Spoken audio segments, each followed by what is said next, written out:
Well, jingle bells all the way to town. It is God's Comic Brad Sine, and this is Brad Sine Has Issues where comedy, Christianity, and conservatism collide in a cacophony of clarity.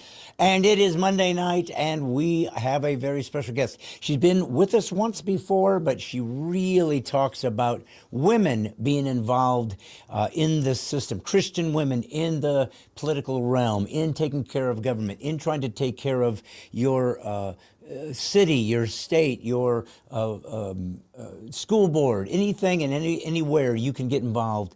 And she does say something very controversial in this interview, so you might find it fascinating, so you're going to want to stick around for that. And listen, I'm excited because it is coming up Christmas, and I remember having a Christmas before with my son, so I decided to bring him along and introduce him. I mean, you've only met him about 200,000 times, but he's still my producer, still my son, and still my director, so let's bring him up. His name is Wyatt Stein. Wyatt, how are you, son? 203,000 times. Yes. So here we sit. We are on the precipice of Christmas. Now, I want to ask you something. You know, I was thinking to myself how we want to go about having this sort of intro of this day in this particular podcast. And of course, you can't forget about Christmas because it's such a special time. Now, I want to ask you, do you remember your very first Christmas? Like, what's the first thing you remember about Christmas? Do you remember? Oh, gosh, Yeah. no. Nothing. My earliest Christmas memories were in this house, so Okay. not very early on. Okay. Do you remember having any traditions that you would do for Christmas time? Everybody has Christmas yeah, of tradition. course. Most people have duck. You know, that's their Christmas tradition. Other people have, play pogo wars with lances. I don't know if that might be in Finland. But anyways, you don't remember any kind of special Christmas cheer or traditions you would do? Of course. We would always make Christmas cookies. Okay. And I would always, without fail, only make arrows so I could make them point from the fireplace to the tree.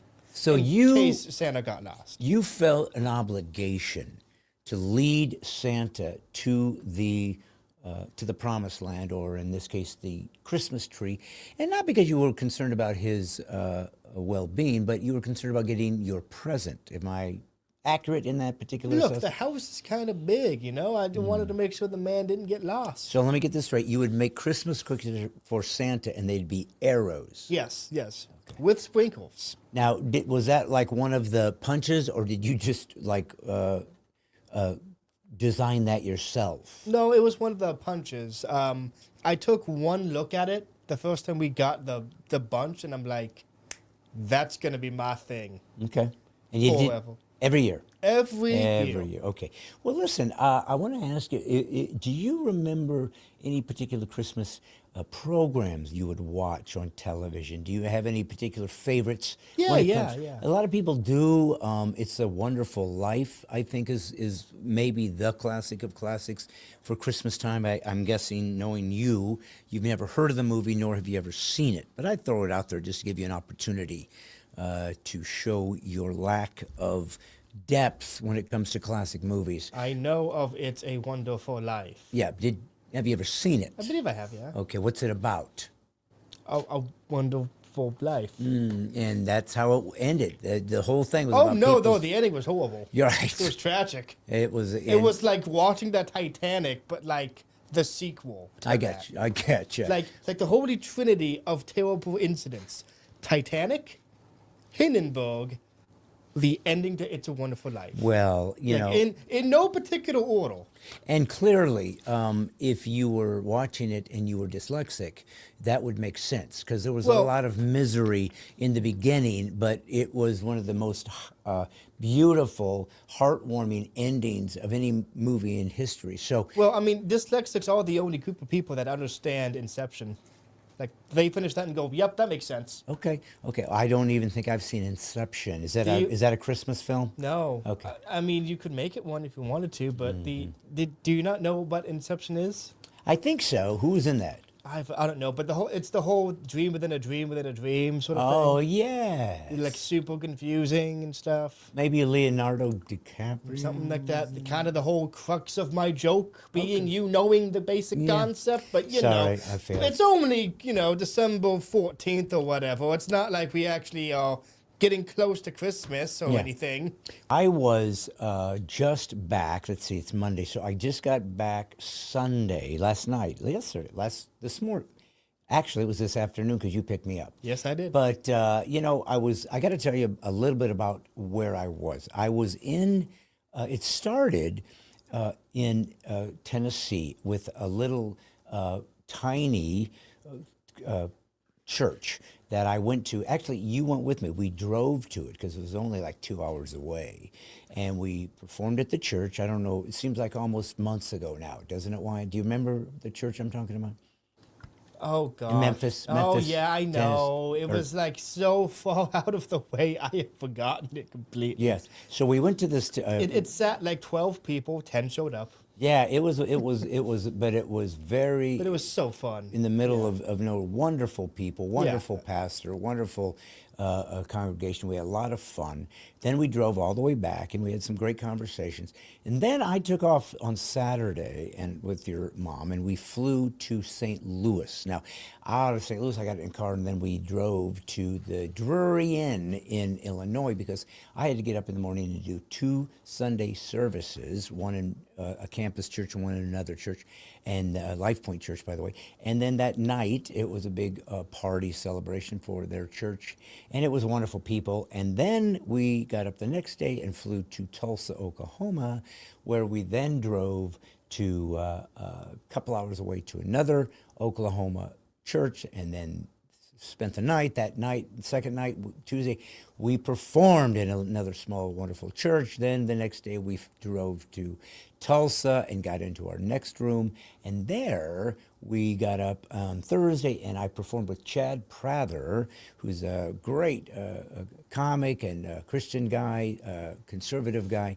And we were at the Looney Bin, Wyatt. We were at the Looney Bin in Tulsa, Oklahoma. So we did Thursday night, Friday night, 2 shows Saturday night.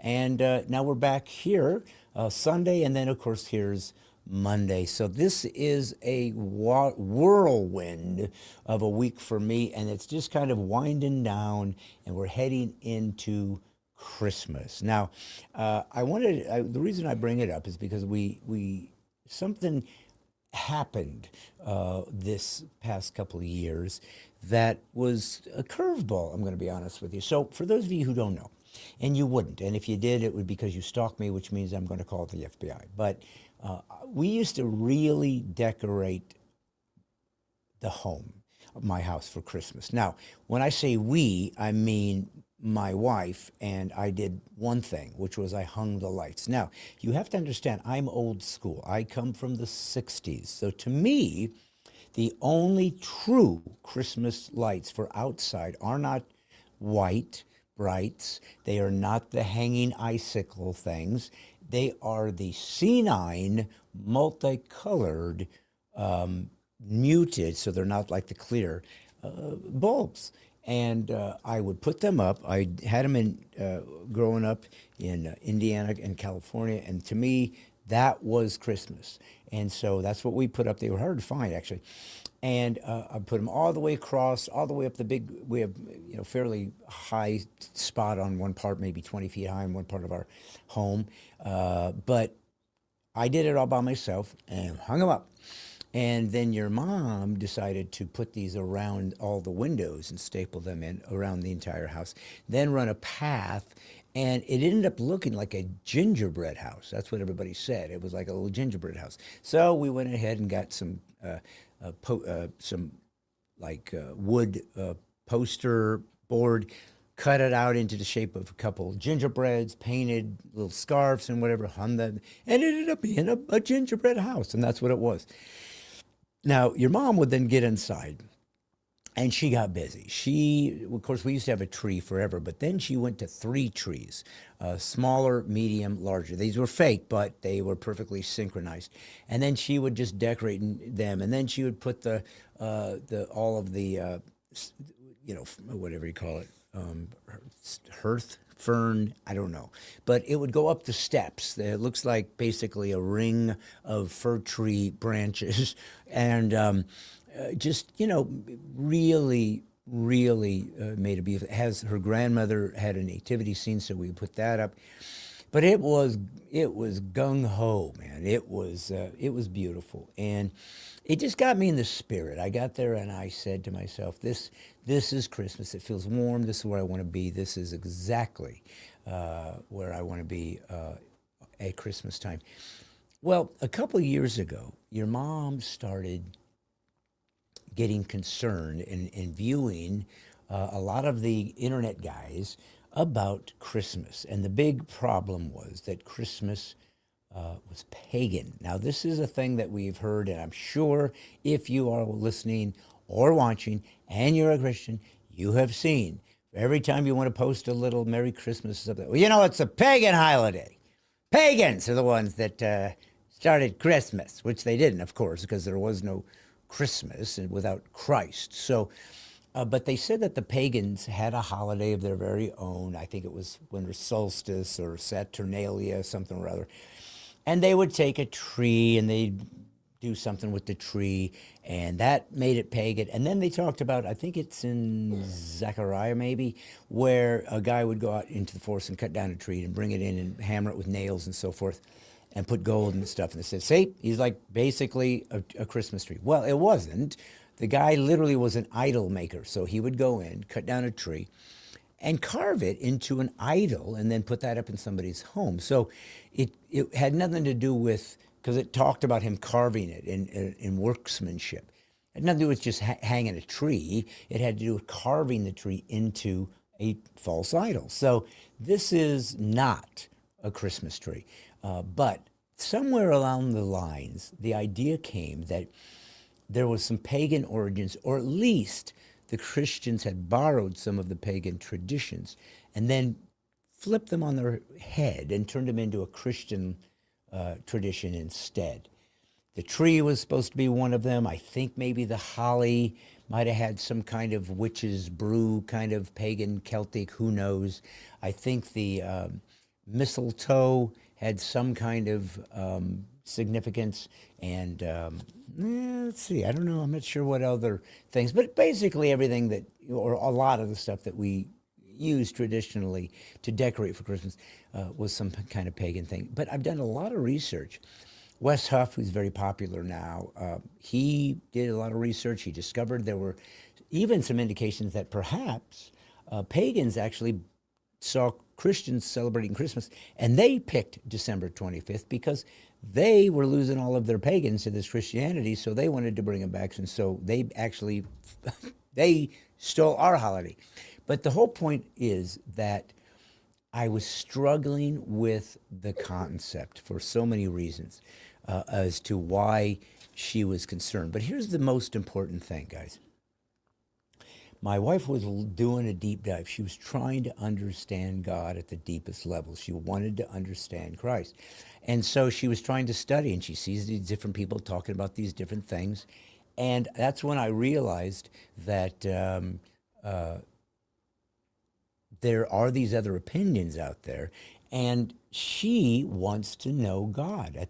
And she wants, and she cares enough to be sensitive enough to be concerned enough to not in any ways celebrate something God would forbid, or to be okay with something that would be strictly forbidden for Christians to do.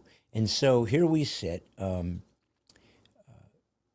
her grappling with, I don't want to lose our traditions of Christmas, but I got to serve God over man's traditions. And one of the things in the Old Testament, there is a term where God says he hates man's traditions. And so sometimes they build a broad brush that any holiday that wasn't commanded in the Bible somehow is suspect and shouldn't be celebrated because God didn't command it.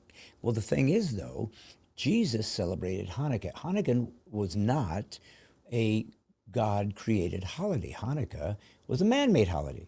but it celebrated something. And so he celebrated it with them. And so I think what I was trying to put together, the pieces I was trying to understand, was if something is strictly forbidden, if God says, do not do witchcraft, okay, there's no nuance to that. There's nothing that we have to understand or think about or figure out. There's none. Don't do witchcraft. I forbid it. Do not do necromancy, bringing back the dead. Do not do tarot cards, trying to read the future. The astrology, trying to have the planets and the stars tell you your future. These are forbidden by God. He's very explicit. Don't do those things.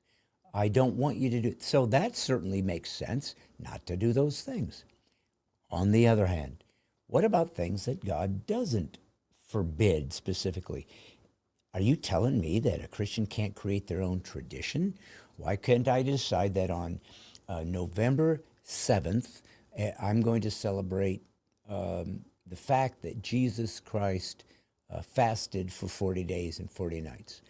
Why would God be angry or unhappy that you wanted to celebrate something that Jesus did because you want to remember Jesus? And that's really the thing about Christmas. Everybody has talked about for years that it's a holiday that has become completely commercial. It's a holiday that has gotten totally about gifts and buying and spending and giving to others and getting back from others as well. And so I understand the idea of it's been commercialized. Even if there was no thought about whether this is bad to celebrate December 25th, which is more likely not the day Jesus was born. But it's one thing to at least try to celebrate his birth. It's another thing to turn it into basically a way to make money and sell. So it becomes kind of a money changer kind of thing. And I can understand why people would say this is not good. This is not honoring Christ. This is become secular, and it's become something much more, I guess it's lost its purpose, which is to celebrate the man who dimensionalized himself and became one of us, Jesus Christ. And so I don't have any arguments with that whatsoever. But what I would say to those folks is I say, but wait a minute. If we all agree that it's about Christ and we shouldn't commercialize it, well, why can't we as Christians do that? See, I'm a real big believer that Christians are to redeem the culture, that they're supposed to take the broken things, the sinful things, the cast aside things, and redeem them and make them holy again. The thing that bothered me the most about the people that have turned it into some kind of pagan thing is a few things. Number one, they say, well, the Christmas tree was a pagan symbol. I say, well, wait a minute. The tree was invented by my father. God invented trees. So if some pagan takes a tree, cuts it down, sticks it in his house and starts worshiping it, he has no right to that tree. He invaded our tradition of God's creation manifest and showing the handiwork of God. So the pagan is the one that's trying to steal God's creation and worship it instead of God. So that ain't good. That isn't something that Christians should have to apologize for. So if somebody brings a tree in and says it's a pagan tree, I say it's a Christmas tree. It's like, I'm taking it back. I'm going to use God's creation, place it here, decorate it beautifully, and then I'm going to use it as a remembrance of life. That's why we usually use an evergreen tree. Life, it's always green, it's always alive, even in the winter where everything's died, this thing's alive, representing Christ. So I want to do that. I want to redeem it that way. Every branch, every tree, every holly, every plant are God's creation, God's creation. So anybody that abuses that, I'm taking it back. And so to me, I feel like they lose that perspective. But the other thing that's always said is they say that they worship this tree, the pagans did. So thus, if we use a tree and celebrate gifts under it, and it's there for beauty, that we're worshiping the tree. Well, listen, I grew up with Christmas trees, and I can promise you, it never crossed my mind if I should worship this tree. To me, it smelled pretty. We used to get real ones, real cut down, really smelled beautiful inside, pine trees. I didn't worship it any more than, are you telling me you can't cut flowers down and bring them in your house and set them down because you're worshiping them? Or are you seeing the beauty in them and admiring them and being grateful for them? So that really is another element where I feel like Christians miss it. But the other thing that really, really bothered me was they would say Christmas is a pagan holiday. Christmas, which is Christ's Mass, is a pagan holiday.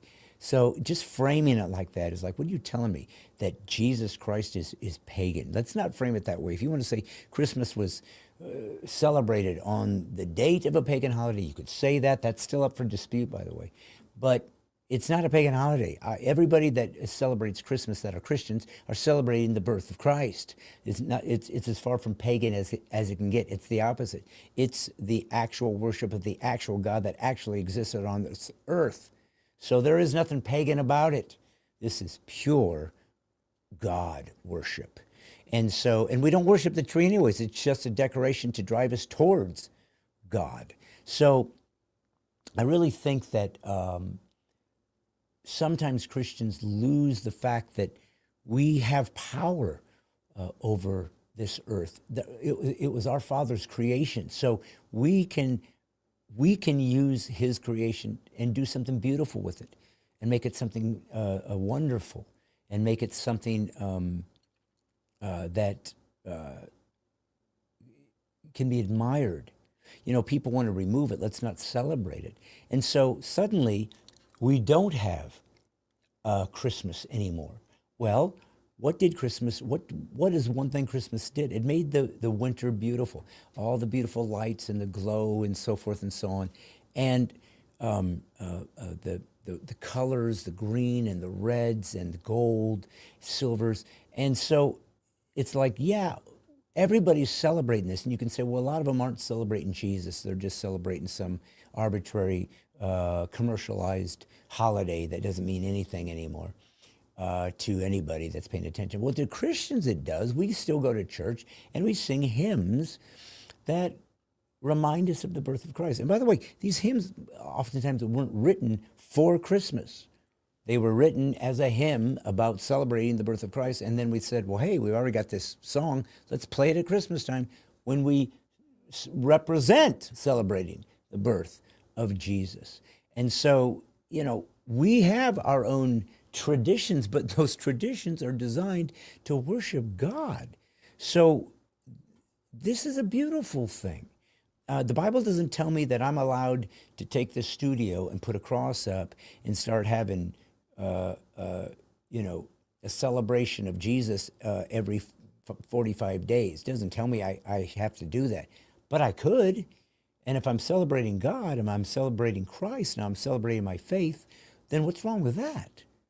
So that's really why I find that so much of this I understand. And again, my wife was battling this. So that's why I have somebody personal involved that I care about. That is, I don't take it frivolously or just cast it aside like, oh, she's some idiot. She's trying to get to the deepest places of God. And so she wanted to make sure she wasn't doing something that God would have forbidden or despised. And so I don't take it trivially. I don't take it leniently. I try to listen to what's being said. I do try to discern.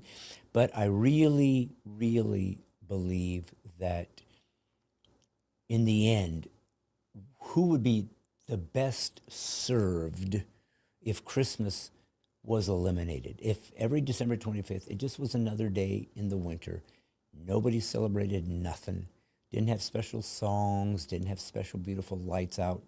It was just another day come and gone. Oh, and by the way, Easter, they say you shouldn't celebrate, it's pagan too. So you don't find that odd that the two greatest representatives of the single greatest moments in human history, the birth of God on earth and the death and resurrection of God on earth.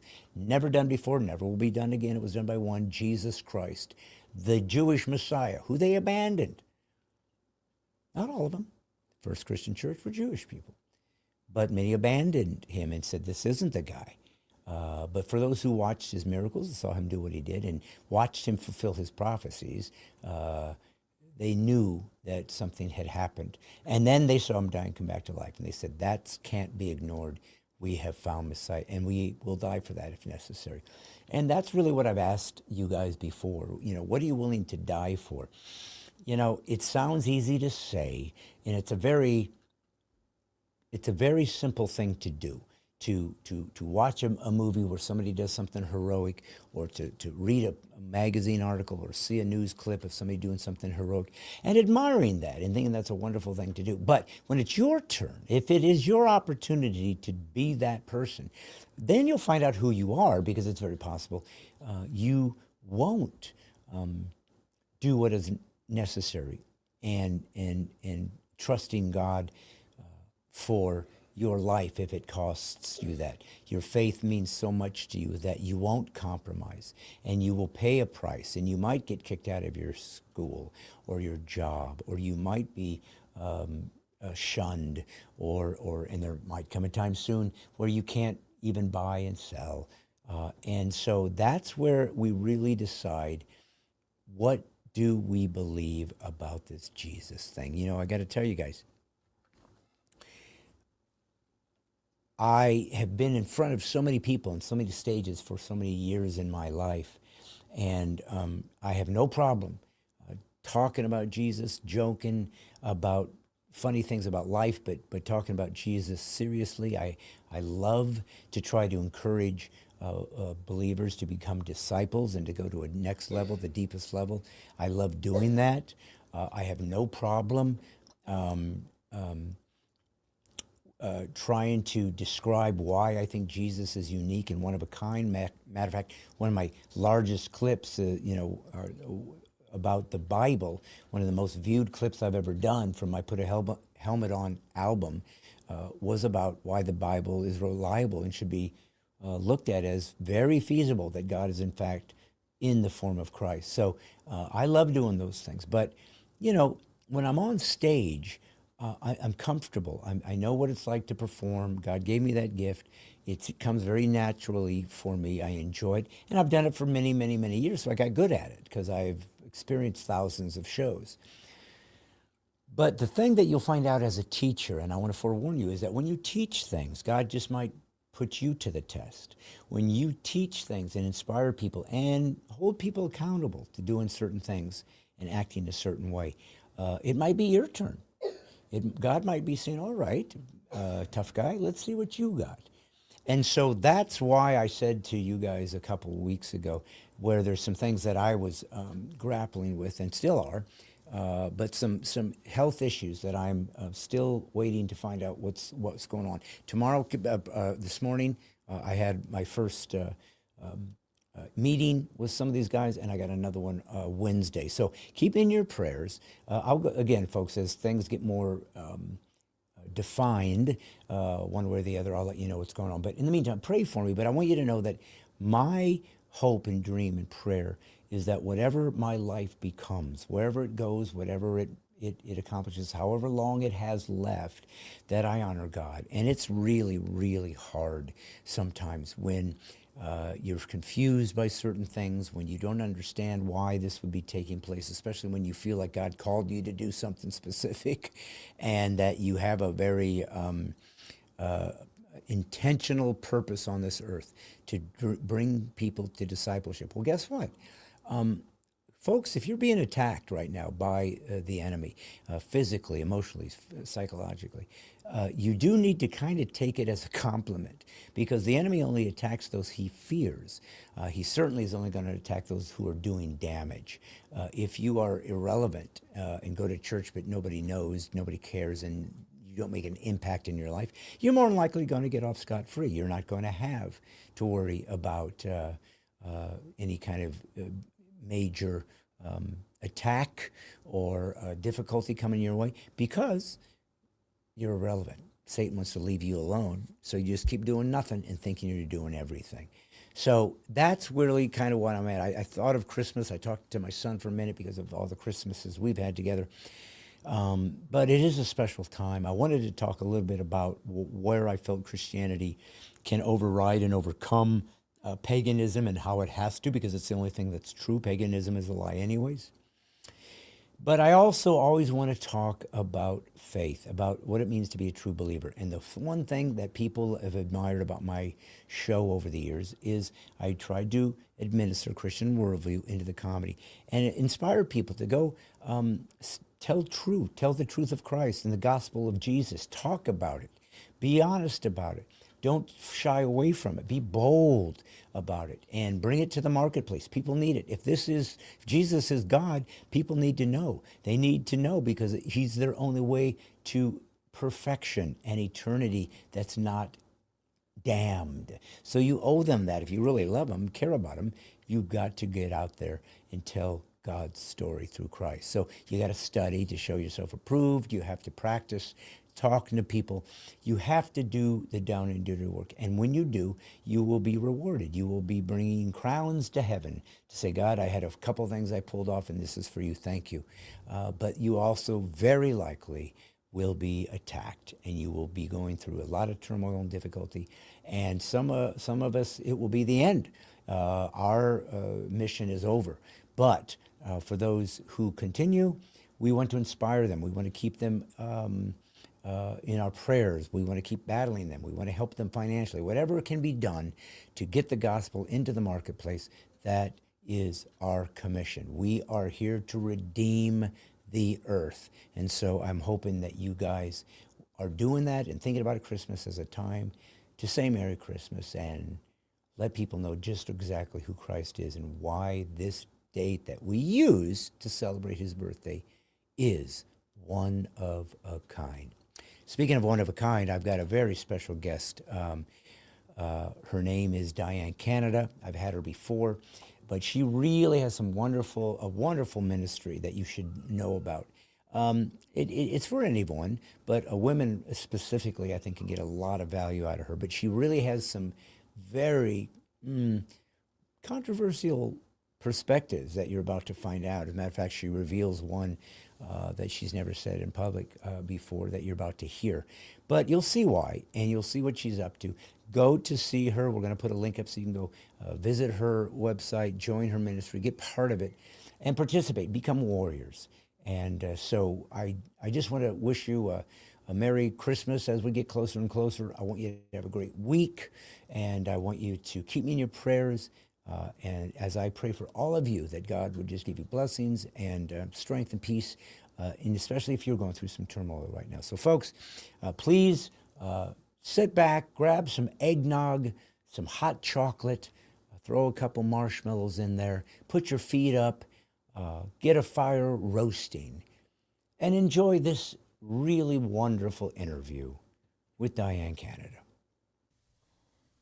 Well, we are at an epic time in Bradstein Has Issues in that we are able to recycle, if that doesn't sound too derogatory, I hope it's an upside, bringing guests back that have been here before. Now, I wouldn't do that unless they were amazing guests when they were here the first time, or they were so horrible that I'm trying to help them redeem themselves. Well, good news is this was a good one.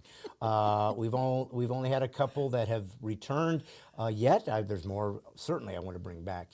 But I'm grateful for some of the people that came on early when I was just getting started, because sometimes people go, well, let's wait till you get more than 4 people before I spend my time coming to your show.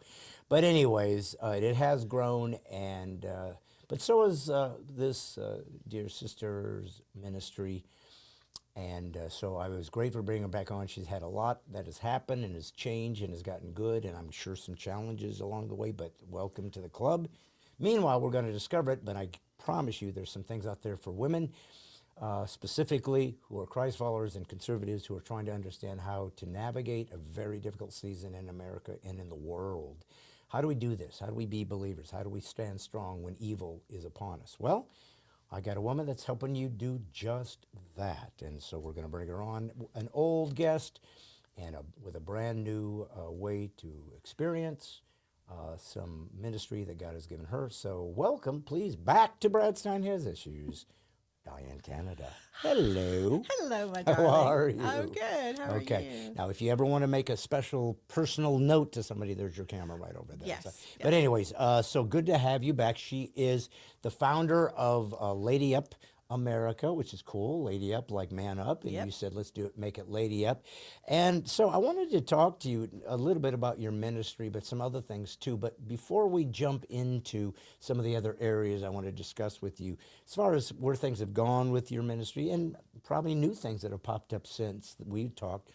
But obviously, there's going to be a lot of people who don't know who you are because they didn't hear you the first time around. So why don't you quickly establish how you want to be known, what your ministry is about, just so that people can understand what we're dealing with and what is Lady Up America. Yeah, thank you. Well, thank you so much for having me back. Of And course. It's always a pleasure. I love hanging out with you. You kind of got the whole Bill Maher vibe going on Do I? here. I mean, it's like Well. without the whiskey. Yes, and not going to hell. I'm not going to hell. I'm not an atheist. How about that? Praise God for that. There's an Yes, upside. Yes. Yeah. No, I really appreciate it.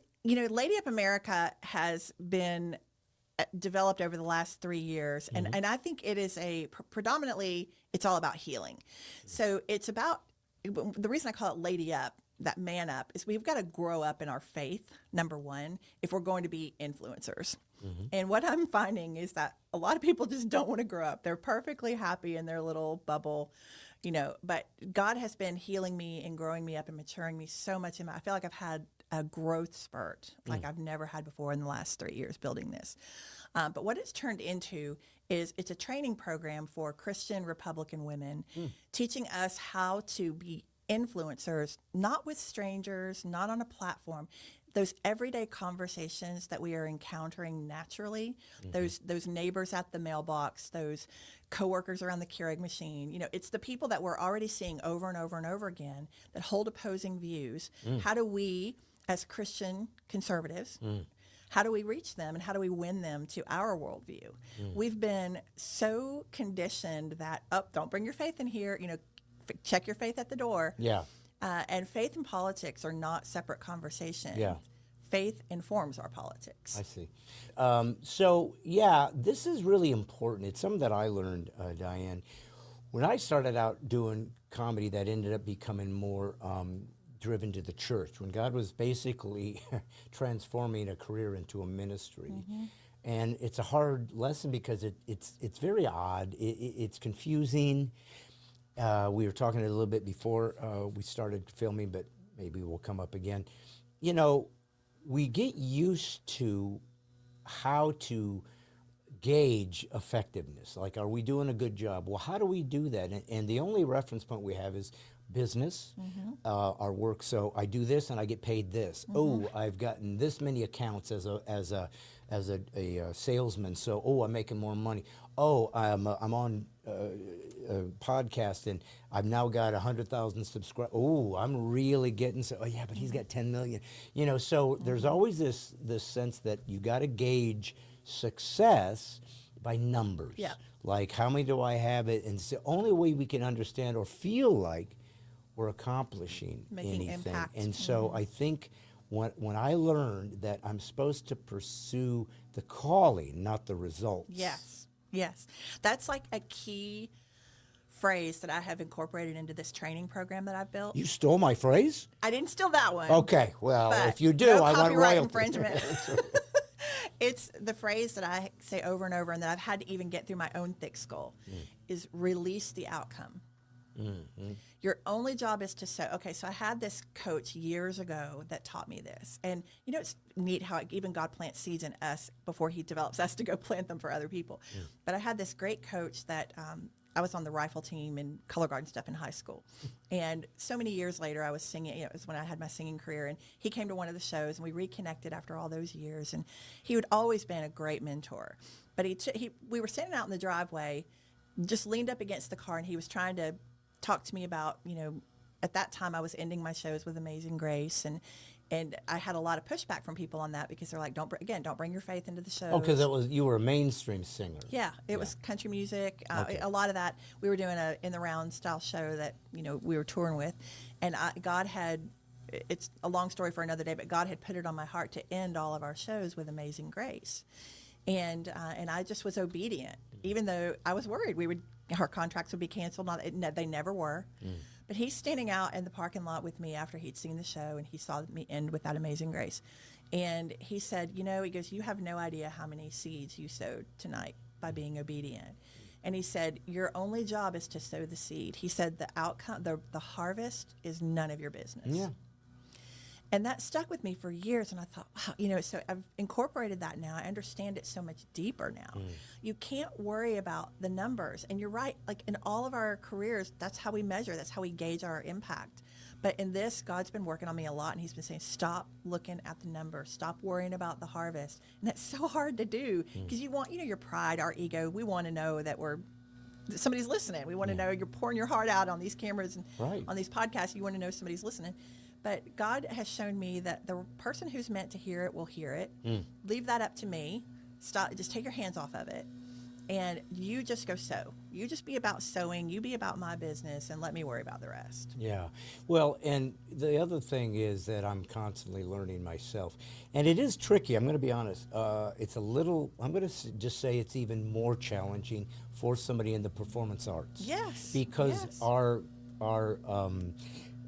success and more oddly appropriate are the package we're selling, the commodity that we're selling. Like if I'm selling life insurance, I'm selling life insurance. Tangible. But if I'm a singer or a comic or something, I'm selling me. That's right. I'm the commodity, and I'm the brand, and I'm the. So to say I don't like your singing, your comedy is a direct insult to me and my dignity and my self-worth. If you don't say, okay, I'm going to have to kill this pride because this ain't going to work. I'm miserable. And everything that God does for true believers, it's counterintuitive to your natural thing. It's so wrong. They'll do it like that. Not to mention, God's a God of logic. His ontology, that he said he made us in his image. So everything that we are that is biblically sound started with him.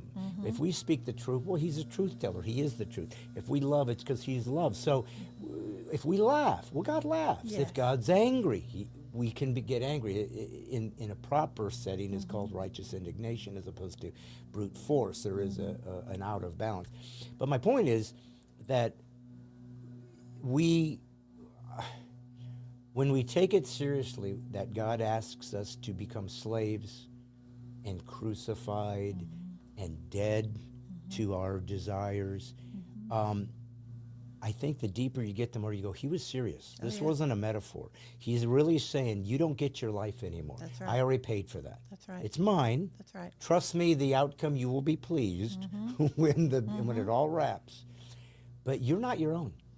And it's none of your business. And boy, that's hard to let go. That's hard to let go. It's hard to even wrap your head around. Yeah. Like the idea in the Bible of be a living sacrifice. That's what that is. Yeah. It's crucified. It's letting God just obliterate all of that need for affirmation, that need for applause, that need for attention. And I'll tell you what. Yeah, in the performing arts, it's a lot harder. I mean, I had a long career doing. I always had a pendulum swing between consulting. Consulting was my day job before I got in music, and then the music became predominant, and I did that for years. And then when that would kind of die down, then I'd go back to consulting. It was sort of like this pendulum swing back and forth. But having been in that performing setting for so long, I mean, you're judged on that. You're judged on, can you fill a room? Can you sell the arena out? Are people buying tickets? Well, and honestly, that's practical. It's like they're trying to make money. Yes. It's like, I can't It's a sell your business. product, That's so I right. don't know what I'm supposed to do. If nobody's buying your lawnmowers, speaking of these guys, then somebody has a better one, they buy that. The market weeds out what they want. It just does. And it's pretty, God is meritocracy. God is egalitarian. He's like, look, you got to earn it. And I love the gift of the talents parable. Yeah. because it's really fascinating, because it's so counterintuitive to what the secular world has been pushing, which is the idea of equity, in that everybody gets the same outcome irrespective of what you put in. And God's economy is no. First off, you don't get corn if you planted wheat. Let's start there. So you're going to reap what you sowed. That's right. And also, though, I'm going to expect you to, whatever I give you as your foundation, to start there and be content. What do I mean? Well, one guy was given 5 talents, one guy was given 3 talents, one guy was given 1 talent. So it starts off with, apparently there's going to be rich people and poor people on this earth. Yeah. Apparently some people are going to be more successful than you and less. Some people are going to have certain qualities and gifts you don't have. Yeah. From the get-go. Yeah, that's right. And then he said, okay, with the guy with the 5, what do you want? I want 5 more. Double it. He did. Well done. Guy with 3, he said, well, listen, I want you to catch up. No, just give me 3 of what, I gave you 3, just give me 3 more. Did it. Guy with 1, just give me 1 more. Now I buried it. I was scared. Okay, and he didn't say, well, you know what? You only had 1, you're a victim. Yeah. And these oppressors have done this to you. So I'll tell you what, that guy got 10. Let's get a couple from him. We're going to grab a couple from him. This guy's got 6. Let's give him 1 for him to let you catch up. Instead, he said, you're wicked Yeah, exactly. for not doubling the 1 I gave you. And here's what's most crucial. You have no right to covet That's right. that guy's stuff. It's one of the 10 Commandments. So, right. But again, Diane, it's different to bumper sticker it. Yeah. To say the little phrase like, and then we amen it. Amen, we shouldn't covet. But you're doing it all the time. All the time. When it's the casual compromises that kill us. Yes. It's not the big things. Yes. It's the little tiny things, the little pride I'm going to let go, a little unforgiveness, a little this and that. It all culminates in a life that cannot be positive, cannot be satisfied, because God's saying, you keep planting this crap, these weeds. I can't fix it. You got to get, and then he has to take us to the woodshed, and it hurts. Tell me about that. So you started Lady Up. Initially to kind of, did you say, blend maybe your faith and the political culture to try to find a way to help us have a more conservative constitutional perspective? Or I mean, that's probably part of it, yeah. So initially, I'd run for office in 2020, ran for State House of Representatives, never been in politics before. But again, I'd had that consulting work, so a lot of crisis consulting, and I didn't have any desire for politics, like whatsoever, like none. who would? Oh my gosh. And in fact, when God started pressing on my heart for it, I really resisted for like a year. I'm like, that can't be hearing him right. That cannot be what he's calling me to. But you know, when you walk with the Lord, you know when he's telling you to do something. And I just sort of kept la la la la la, like I don't want to hear. Yeah. But anyway, my brother had died, so that's what prompted it. My brother was a Marine who served in Afghanistan, and we lost him to PTSD. It'll be 10 Christmases ago, this one. And devastating I don't wish that on anybody. It was hard to go through. But at about 2 or 3 years after he died, God started pulling on my heart for politics. That's what I started noticing. Like I just sort of became heightened. My awareness was very heightened around it. And I'm like, no way. But eventually I knew it. I worked with a coach that I really trusted, who helped me make major life decisions and stuff. And we'd worked on it for good, almost, like I said, almost a year. The night before I was going to pull my papers to go on the ballot, I was so sick, Brad. Like I was up and down sick all night. I'm like, I can't do this. I can't, wringing my hands, like I can't do it. And I got on the phone with her the next morning, and she's like just frustrated with me. She's like, what is your problem? Like, you know, we've been through this for a year. Like, you know, this is what God's calling you to do. I said, I just feel like I'm going into the lion's den. Grace was her name. And she just literally laughed at me. She goes, oh, you are. She goes, that's exactly where you're going. And then she said, how did that work out for Daniel? And I thought, you're right. And that's when I laid it up. That's when I sucked it up. And I said, you're right, I'm going on the ballot. No more fear. So fear is not the absence of, courage is not the absence of fear. Courage is doing it even when you're scared, pushing past it. So anyway, that whole thing was right as COVID was hitting, all the BLM riots, everything. So that was a very, very high price that year running for office. I lost so many relations. Talk about the music industry. Like my music friends walked when they found out I was a Republican.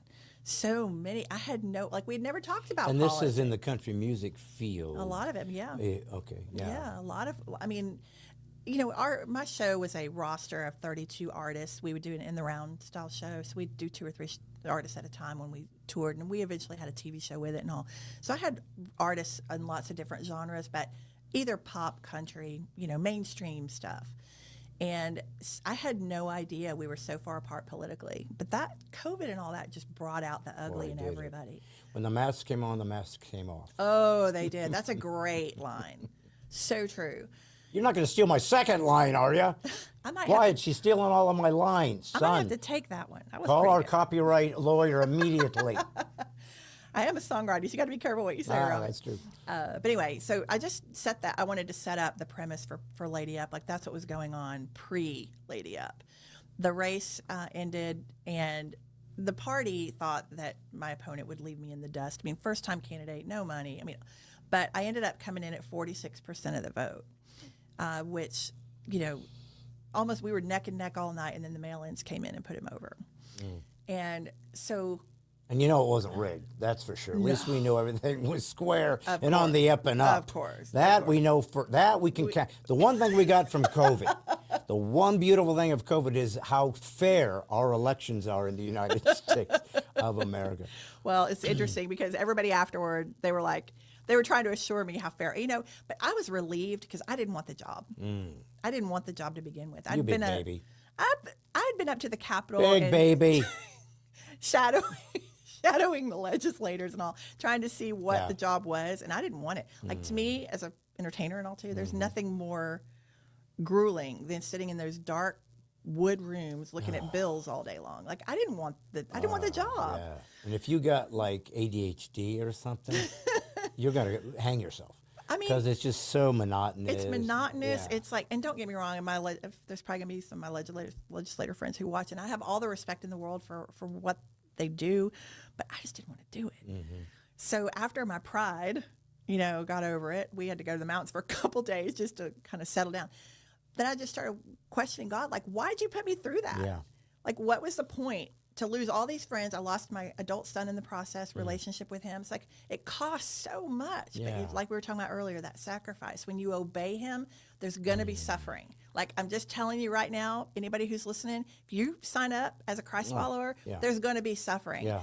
But the good news is there's purpose in it. So fast forward then, about a year or two later, God started putting all those pieces together, like connecting all those dots. And when I started seeing how anemic we were as a society when it came to our faith, but then also how divisive all of the political structure is.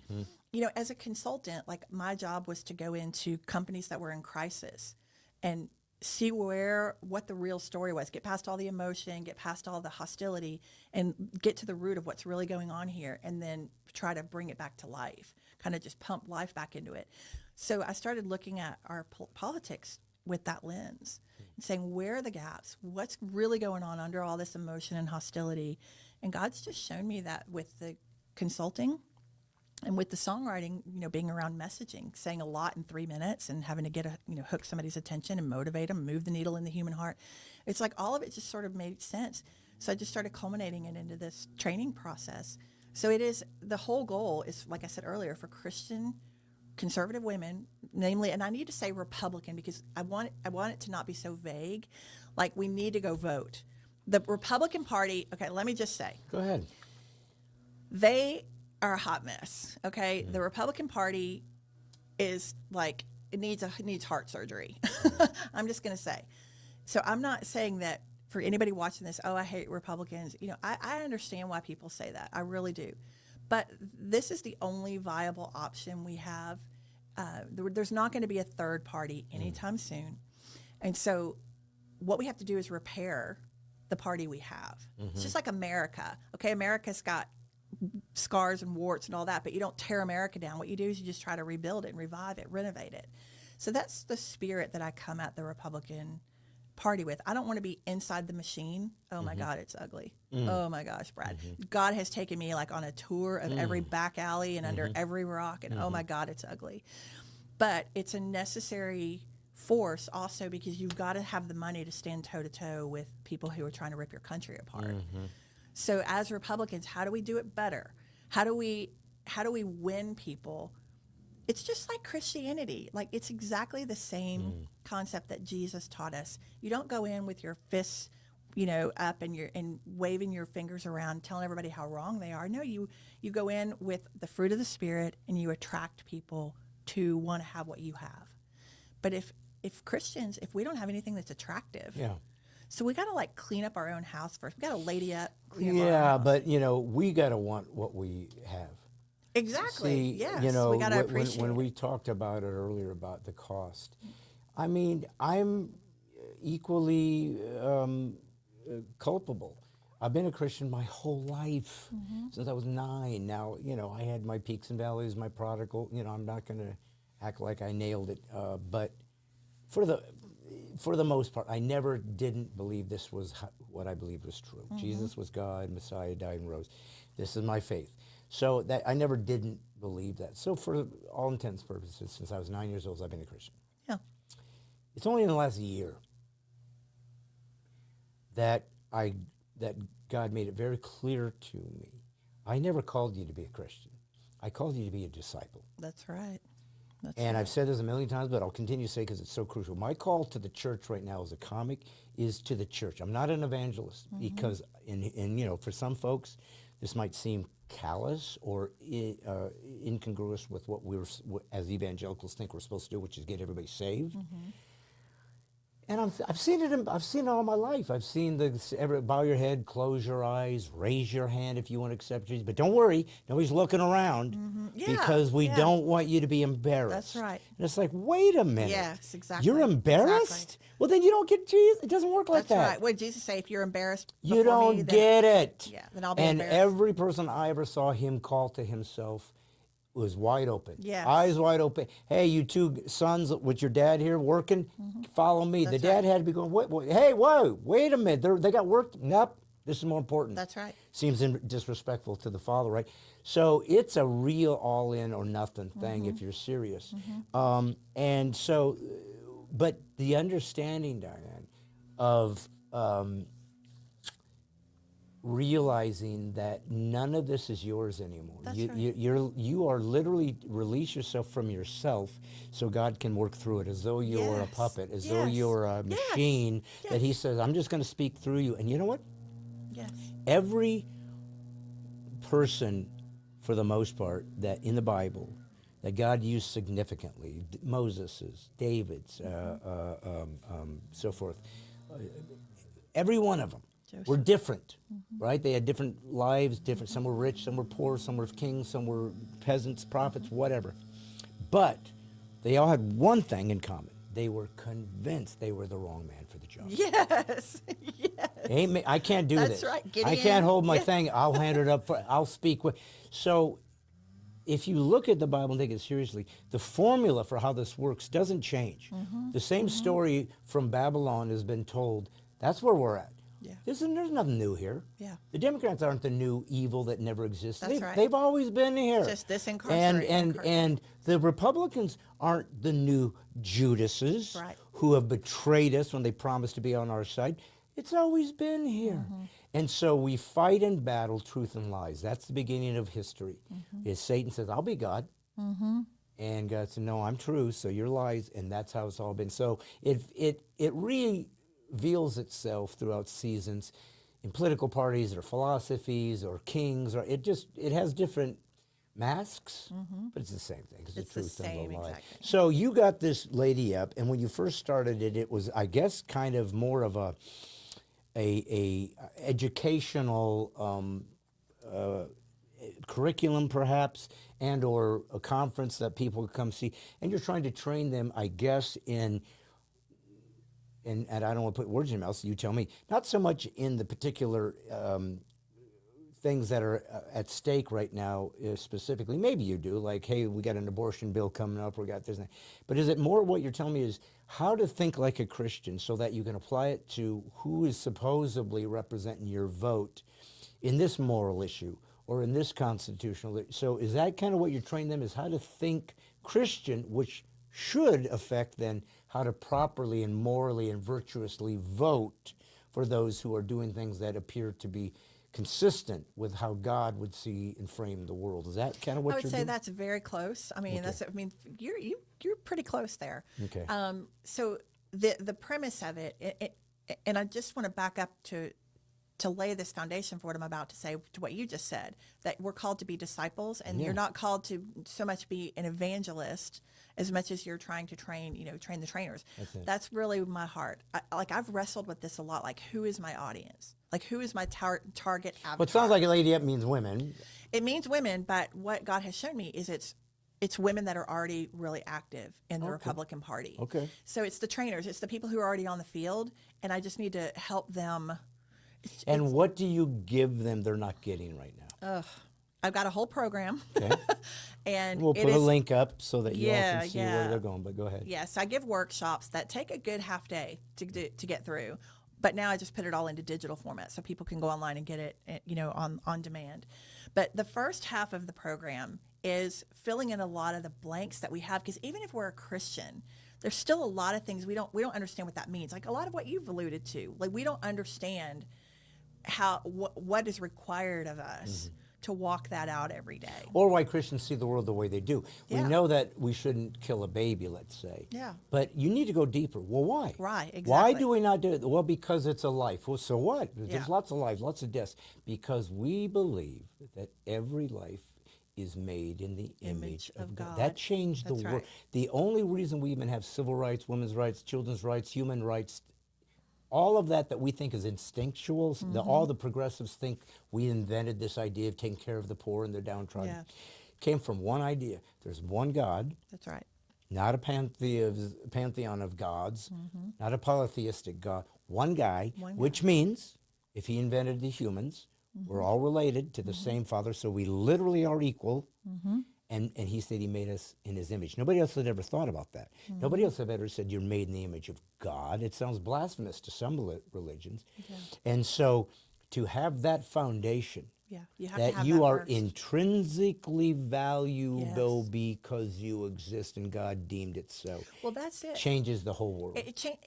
And I needed to learn this too, because I've been through a lot of years of hard stuff, and I needed healing too. But I think until we're whole, we're wounded warriors on the battlefield. So we've got to get ourselves, that's what I mean by we've got to clean up our own house. We've got to understand what it is to be a Christian. So I just we do a deep dive as far as the meaning, but it's not like a long course. It's not like, 6 weeks on just that.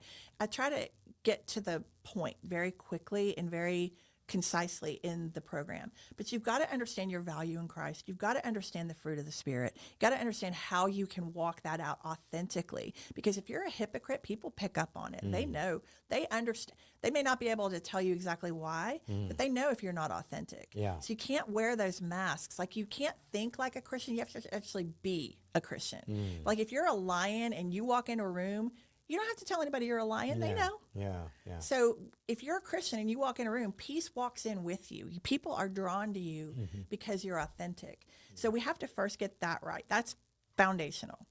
Then we move into, okay, for as much as we understand our Christianity now, we need to understand America at that level. What is the spirit of America? What is the soul of America? What does that mean to be an American? So we go into that and get that part, fill in all those gaps and get that part right. I slept through civics class. I don't even remember having it. A lot of us have no idea how this government runs. We have no idea why it doesn't work for us now. So we need to understand that. So those are the two foundational things, and how the founding fathers, their faith was interwoven. There's no way under the sun that we should have won our independence in that Revolutionary War. It was the providence of God, all of his divine intervention. So America was absolutely built on Christian values. I prove it in there without a shadow of a doubt, so that you then can feel confident to go out and speak that with authority and with confidence. So we have to get that part right first. Then I shift to, okay, now that we have that, and how do we go influence with it?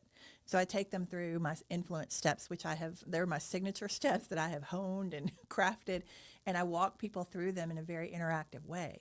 So you've got to first understand how to become magnetic, how being authentic, what does that mean? So we can draw people. So that's first. Then how to radiate courage. When you walk in, you are you can be so super confident in what you're saying and what you're presenting without repelling people, because there's a difference in confidence and arrogance. So, we've got to be authentic even with our courage. And then the third thing is then teaching them how to plant the seeds. And there's an art to that. There's a craft to that I walk them through. But you're not trying to go in and tell people what you think. You're trying to wake them up so they can see it for themselves. You're trying to bring people to their own aha moment. And we don't want to rob them of that, because just like in your midnight hour and my midnight hour, there's been epiphanies that God has shown me. But you can look and you can see the seeds, like the breadcrumbs that he planted along the way before you had that midnight epiphany. And that's what we're trying to do. So that whole release the outcome thing we were talking about earlier, this is where this comes in. We are just the seed sowers, and we have to release the outcome of whether or not it sticks, whether or not it doesn't just get blown away after you have the conversation. That's up to God. We want to see the needle move. Like we want to see that we made an impact in that conversation, but we release it and we let God do it, and we're okay with that. Well, what I really appreciate, and it's what I've had to learn, because I got known for being a Christian and conservative. I did it on purpose. I came out of the closet, and said, this is what I am, because it bothered me. It was righteous indignation, I hope. Might have been some hubris, but it was me saying, I'm tired of all these singers and actors and putting down America. Yeah. They live here. They make millions off of it. They've given them freedom of speech, and they hate my country. And I don't. I don't. I don't worship it. Right. I worship God Almighty, but I'm grateful for it, and I want it to remain. But I got to tell you something. In the initial stages of me being more bold about standing for the values and so forth, I feel like I did meld my faith and my political philosophies and views almost on an equal plane. And that's where I think a mistake was made, because as a Christian, the ultimate hierarchy of government is God. Right. It starts with him, Right. his moral standards, his virtue, his mandates. They all start from him. Yes, there is a government overseer to protect the welfare of the citizens and protect and keep peace. That's the real purpose. But they're all under God's dictates. Yes. So if they get off of anything that they want to take their own personal power and authority, then God said, then you have to abandon that, because they are now secular. And below that, you have the family, which was the original government. You have a hierarchy within the family of the man being the final authority, equal, obviously, with the women. And nobody who's the step below wants to be that one. Right? I don't want anybody to be authority. And every one of them is God saying, well, every level is under my authority. That's Let's right. start there. That's right. But ultimately, I'm going to break down your pride. There's going to be somebody or somewhere within your sphere of influence that's going to have some power over you or some prestige over you. You're not going to like it. Right. Because and women have a problem with that, Yeah. But if you don't understand that your faith and the depth of your faith to become a disciple, where we get the word discipline, Yeah. Oh, yeah.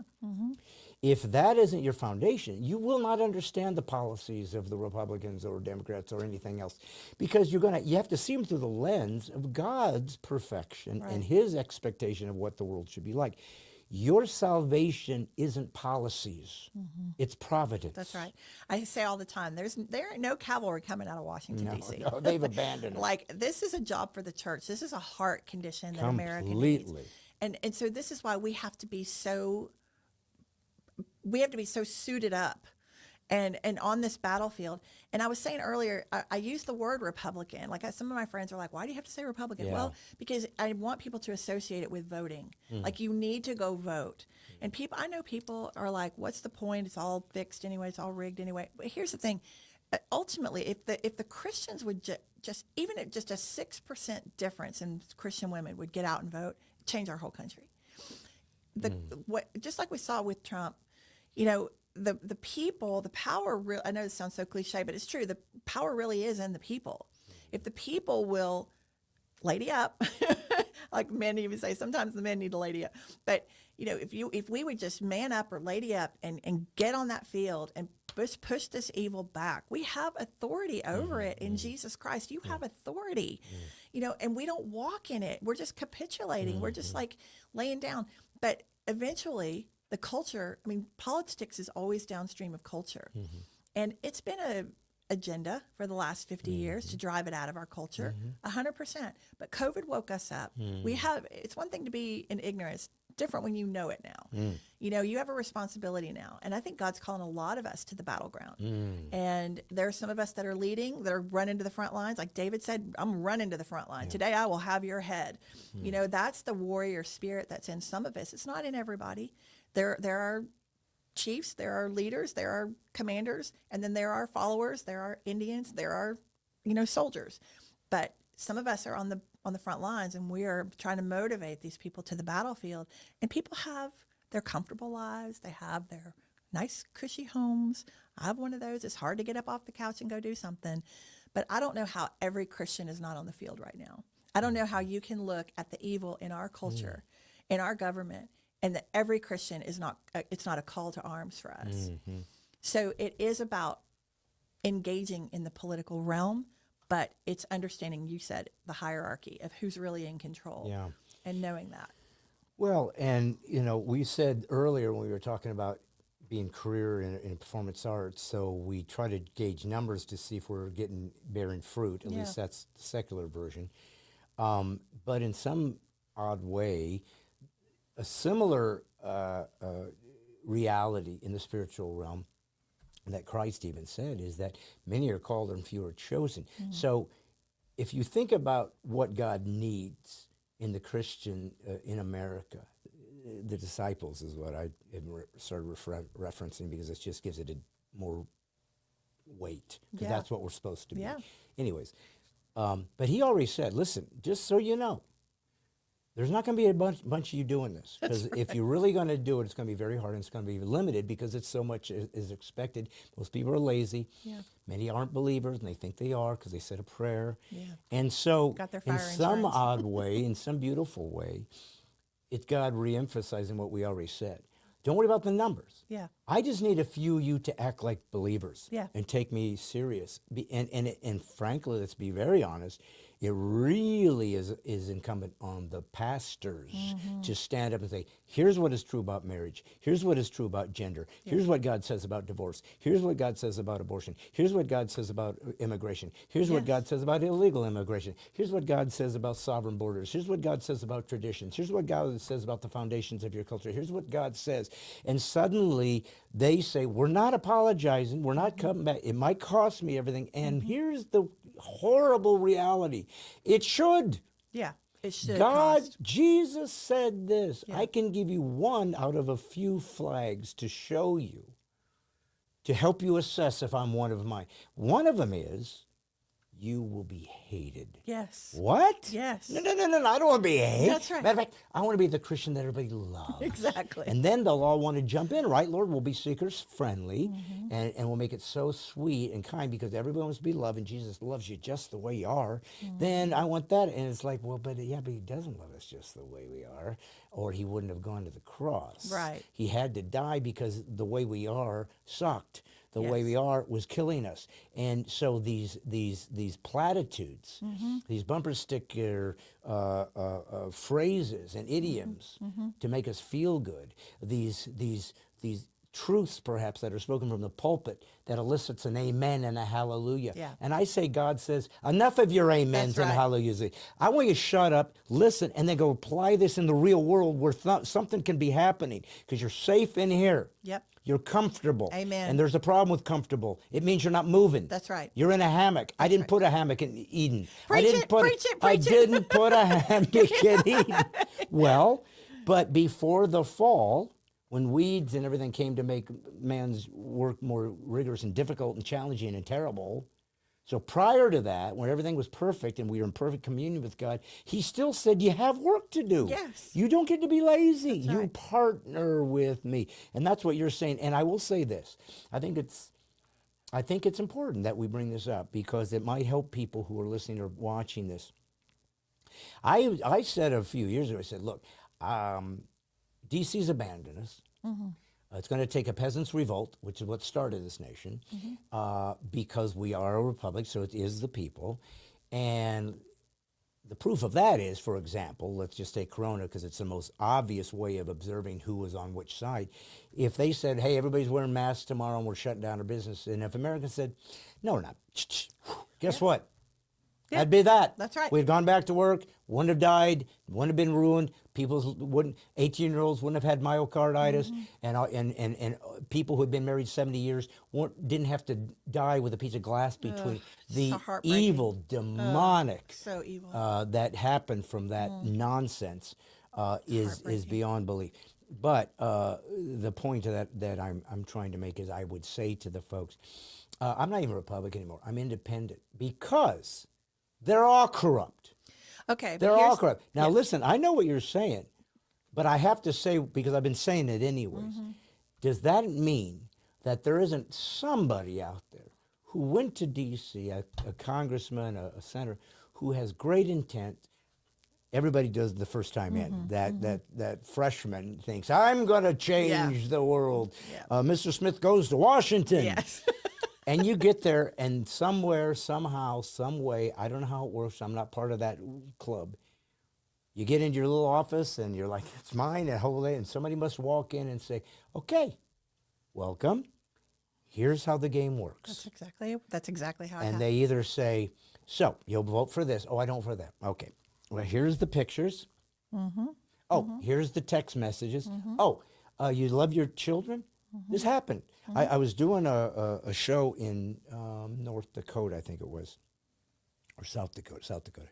And a guy, it was for a GOP fundraiser. Right? A lot of GOP fundraisers are bringing me in. They never did, but now they are. I guess they're seeing my stuff online. And next year's the 250th anniversary of the United States, so that's going to get a lot of stuff. Yeah. Anyways, I think it was a senator that had come into the South Dakota, or was it Wyoming? Might have been Wyoming. It's one of them.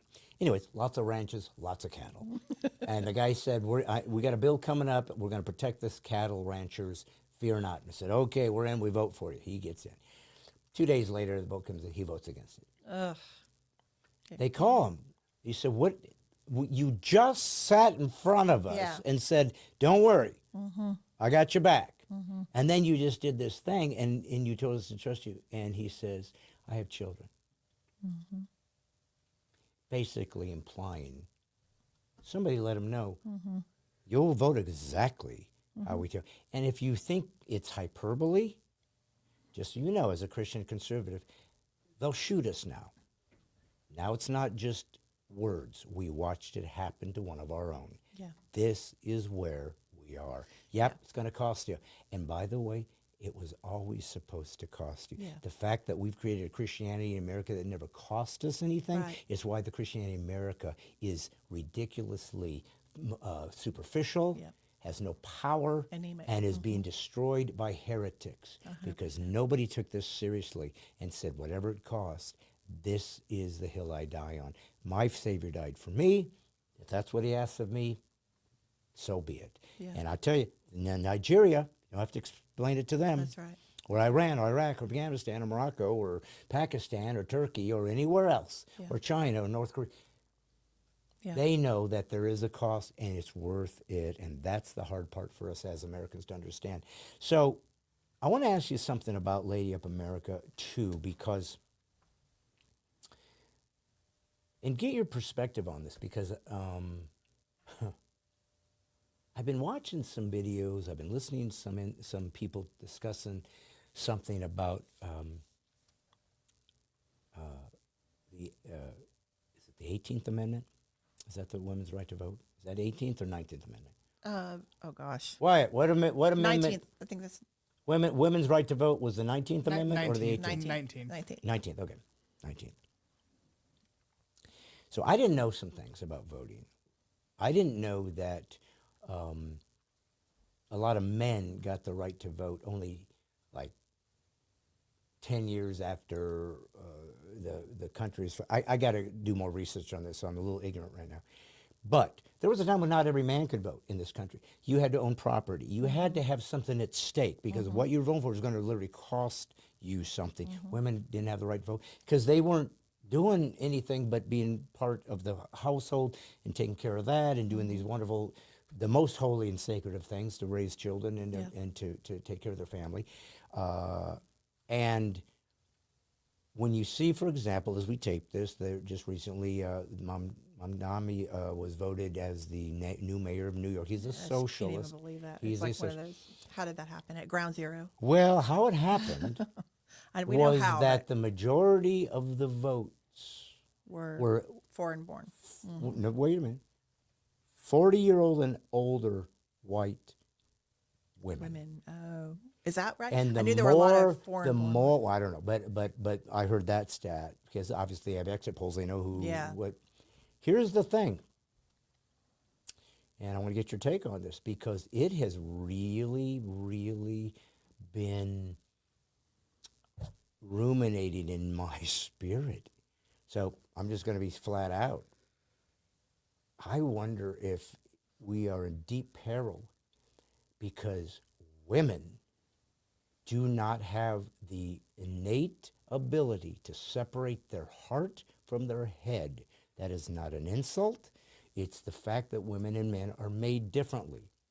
That very nurturing, mothering, necessary part of the female who has instincts, the kid's sick and the dad doesn't see it, and I need to, and something's wrong with that person. That's a beautiful spiritual insight. That same insight can be so easily manipulated to mother over the poor immigrant that came in here. Well, yeah, you know he brought meth too, and he's sexually selling these children, right? And I started going, maybe it was a mistake that women vote because they, now obviously you wanted to be a representative. Not wanted. Okay, but so it sounds like an insult, and I don't mean it that way. Obviously, there's intelligent, incredibly good women that do a fine job, but there is something truly to be measured in female-male mindsets when it comes to voting in your head instead of your heart. Okay, so I'm kind of all over the map, but I wanted to get, as a woman who's a Christ follower, so that's more important to you than anything else, but who's very active in trying to get people to vote, women to vote. So it's kind of dichotomy. So I want to get your thoughts on, is there something there that might need to be evaluated? This is a God moment. Okay. Because I have been waiting for the right opportunity to say this publicly and on a camera. Now I'm scared. Wyatt, I don't know. People, get ready to put the delete button on. Okay, I know this is going to haunt me later, but that's no. okay. It's a sacrifice, like what we said. God has given it's you a release to say this. He has, because Okay. this is the pivotal 'Cause moment. I have no idea what's Everything coming. in my spirit is saying this is the moment that I've been waiting. Okay. That I put you in to say this. Women should not be president. Women should not hold elected office.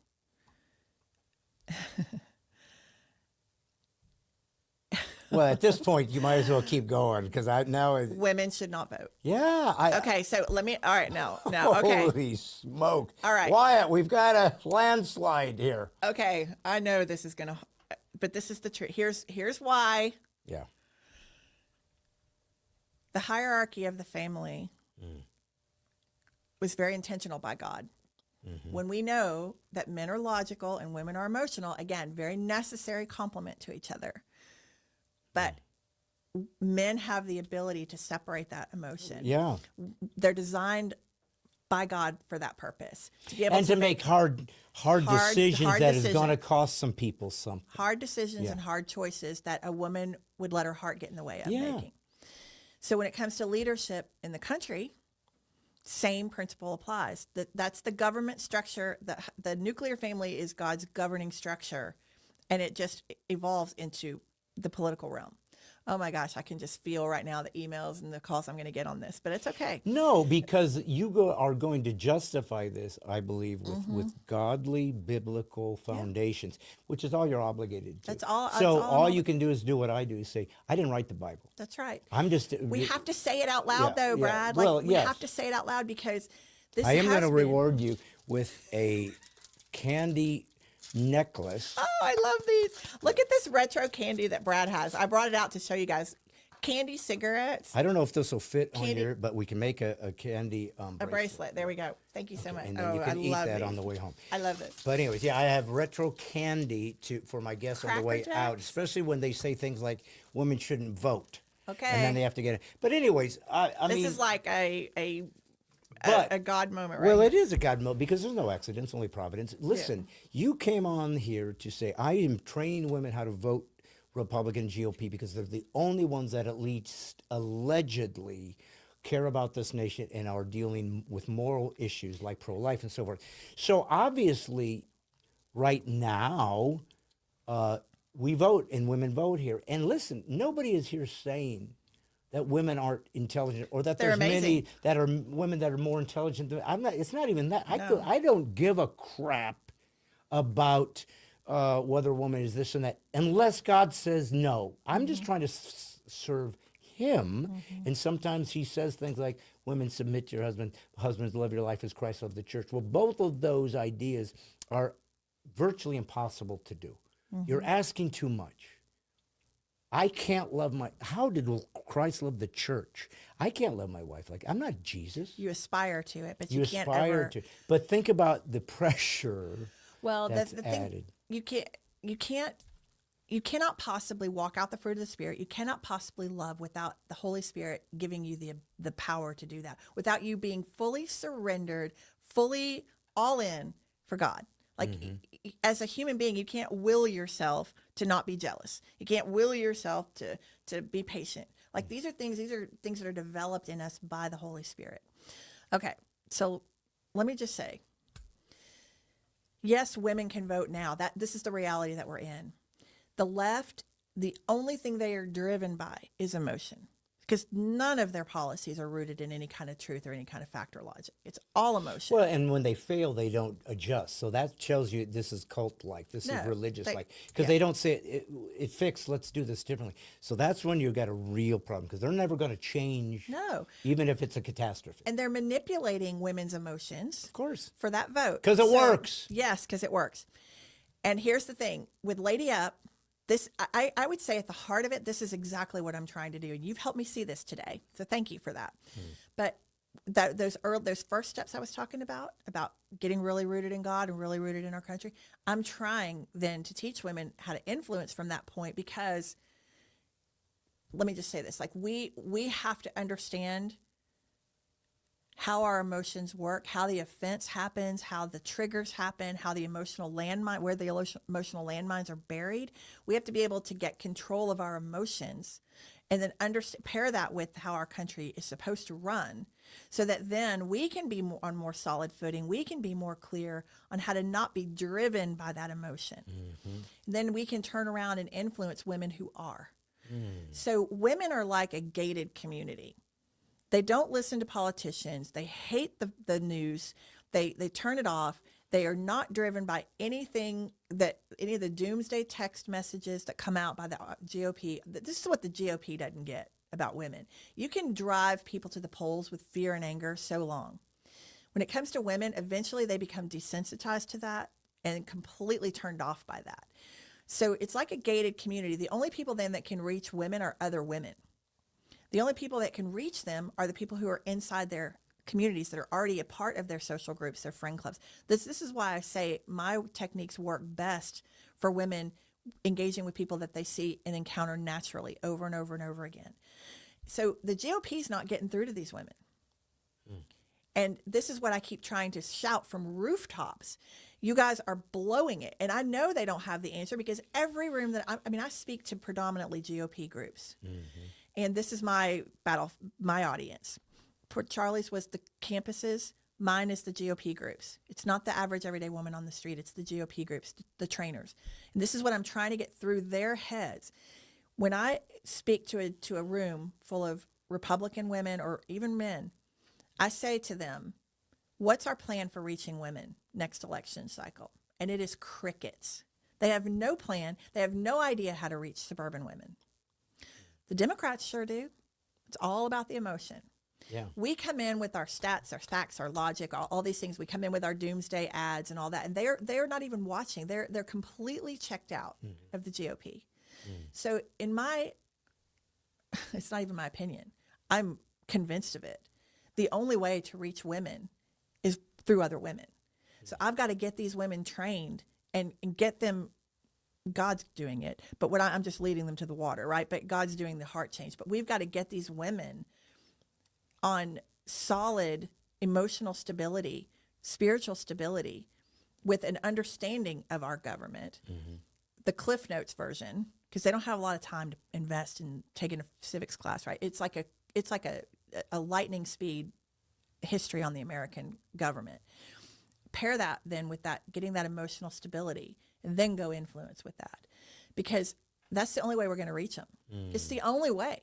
Like, I am coming out right now. I mean, I've been saying it. This is the path to the GOP for victory in the 2026 elections and anywhere beyond, because the reality is women are voting.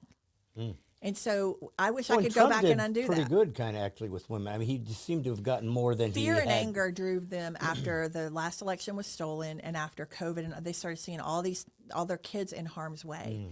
They wanted a man to come in. I'm telling you. But see, I just saw a woman. I'm going to get so much flack for this. Well, but here's what's an interesting thing.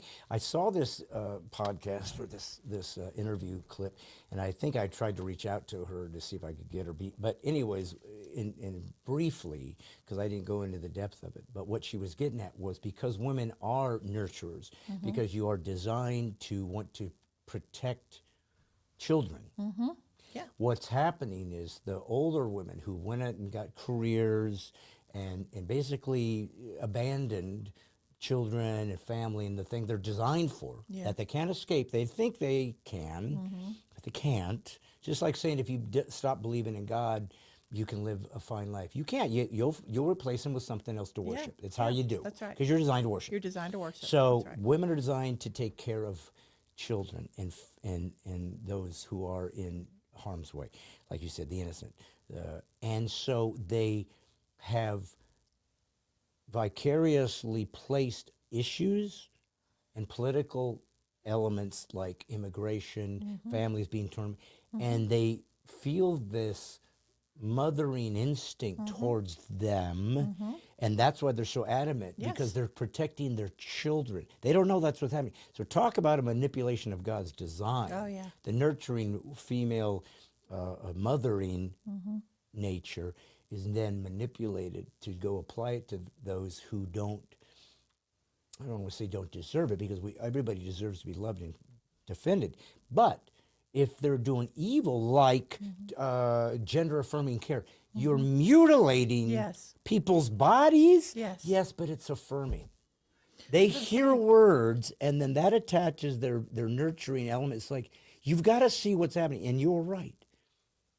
I can't fix that. A woman has to know the code. Yes. You got to know the shorthand that only women understand. That's right. Because I don't know how to break through. And as a married person, we know the challenges that because sometimes we're saying the same thing, but we mean something differently. Yeah. So we don't know why we're in conflict. Oh, I believe that, and you believe that. Why are we doing this?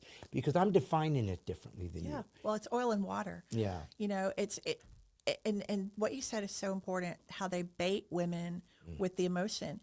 They also do it with abortion, because like, you're going to have some women out there that are watching, they're going to be like, well, I don't feel all that nurturing. I don't even want to be a mom.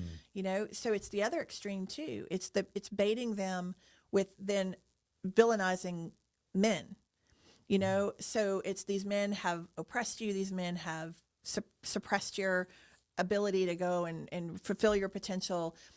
Women shouldn't be tied to aprons and kitchens, and, you know, so we get all that stuff too. Like the whole feminist movement, oh my gosh, it's so disgusting. It's all the enemy. At the heart I'm of it, hearing it's more all of the that enemy. too, how that was so destructive to women's Oh my gosh. ability to grow and to be free. You know, it is a lie. Oh, it's such a it's all a lot. patriarchy that put women down. Show me a country in human history that was conquered by women. Yeah. Yeah. Show me a civilization that was created by women. Show me a skyscraper that was built by women. Show me an army that was forged by women. They certainly assisted. They certainly were there to help and emotionally, physically, nurse it, whatever. So it's not about they didn't have a role to play. Right. But clearly, Yeah. Men men are necessary. Men create these things, Yes. and then women assist us in maintaining them. So yes, it's just fascinating to me that the very beauty of the natural feminine woman's soul was made to be toxic. It's I made wanna to tell be you. rebelled. It's made to despise the very thing that makes you a woman. Yeah. Yeah. So, well, then no wonder they're lost. Yeah, You've when broken their spirit as to what they were all along. Now where do they go? Well, this is the whole thing. Like on this, I have so many things I could say about this. I'm Well, going to then try to say it. rope it in. But so I was born in the height of the feminist movement. Like I was born in 1970. Okay. So right as all that was coming, it was just launching, yeah. it was like coming into, and my mother went from being a pastor's wife for 10 years to him leaving us and her becoming a single mom right as all this stuff was coming out. So as a kid, it was very confusing to go from, okay, we go to church 4 times a week and we're the pastor's kids and the very structured, diligent, disciplined household, to now it was literally the polar opposite of that. She turned on God, and I'm gonna tell you what, it was the polar opposite. And at that time, you have, what was the song? I am woman, hear me roar. You Helen have Reddy. that coming out. Then I remember her playing that in my home all the time. And then you also had a lot of the TV shows and stuff that started. Remember the show with Valerie Bertinelli? Oh yeah, One Day at a Time. Is Yeah, it? One Day at a Time. You had a lot of these shows coming out about single women and how Yeah, we how don't they need don't the need men. men. We can do this. all Now, the I time. will say this.